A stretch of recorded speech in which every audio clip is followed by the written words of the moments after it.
misogyny now has a new name: manospheres.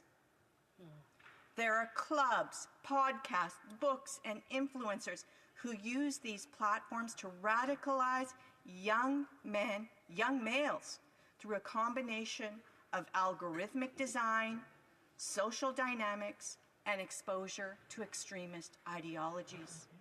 There you have it, folks. The most dangerous threat to women living in Canada today is the manosphere, Nick Fuentes and Andrew Tate.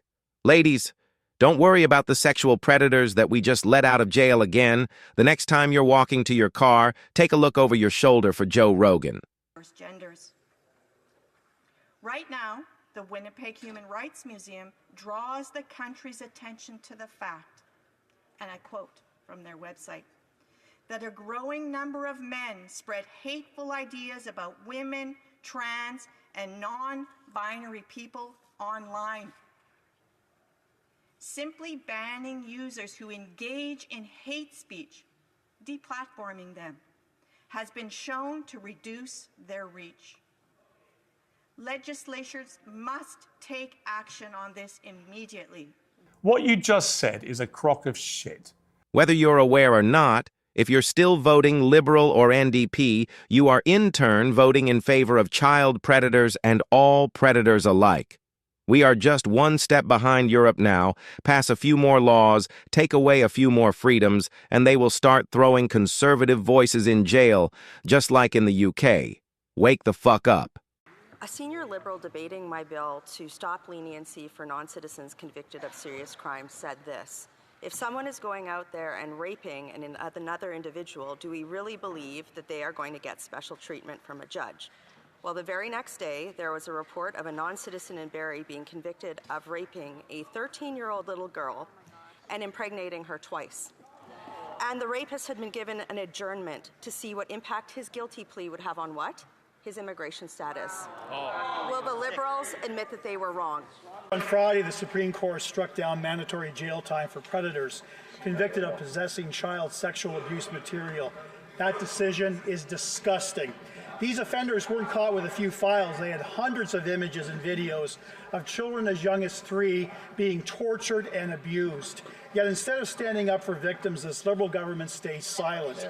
Why is this Prime Minister more interested in protecting pedophiles than protecting Canada's children from monsters? Shame! Within just hours of being released from prison, a high-risk sex offender was rearrested by police in Vancouver. This happened yesterday, and it's raising concerns now about public safety and the rehabilitation process. In late October, a warning from Edmonton police. A convicted, violent sexual offender had been recently released from jail. Police told the public there was a high risk he would reoffend. 1 week later, he was arrested. A warning from police tonight about a convicted sex offender who was recently released from prison and is expected to live in Winnipeg. Leslie Wayne McCready. A repeat sex offender is back on the street, prompting Guelph police to issue another community warning. 36-year-old Medhani Johans walked out of a court in Guelph today after pleading guilty to 2 charges. CTV's Karis Mapp reports.